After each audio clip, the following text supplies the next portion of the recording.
السلام علیکم۔ اشفاق صاحب کے بہت ہی خوبصورت کچھ الفاظ پیش خدمت ہیں۔ پہلے میں نے 2 قسطیں اس کی پیش کی ہیں، اب اس کی تیسری قسط ہے۔ باتیں ہیں کہ جب زندہ آدمی کا اندر مر جاتا ہے تو بڑا خوش اخلاق اور شائستہ ہو جاتا ہے، اور شمع زندگی کے پروانے اس سے نور حاصل کرنے کے لیے دور دور سے اڑ کر آنے لگتے ہیں۔ ایک اور جگہ کہتے ہیں کہ بارش کے دنوں میں باہر بوندیں پڑتی ہیں تو انسان کے اندر بھی بارش ہونے لگتی ہے، اوپر سے ٹھیک رہتا ہے لیکن اندر سے بالکل بھیگ جاتا ہے۔ زندگی کا مقصد ذمہ داری ہے، اور سب سے بڑی ذمہ داری اللہ کے ہاتھ میں ہاتھ دینا ہے۔ سکون کے دروازے پر بھکاری کی طرح کبھی نہ جانا، بادشاہ کی طرح جانا، چومتے جامتے دیتے بخیرتے۔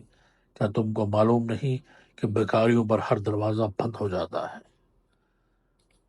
اس جگہ کہتے ہیں کہ جو پہلا قدم تب اٹھے گا جب غصے کو ختم کرے گا، غرور تکبر راکھ بنا کر حکومت ہوا پر لگا دے گا، یہ رنگ اتار پھینک پھر جو کی سوچنا۔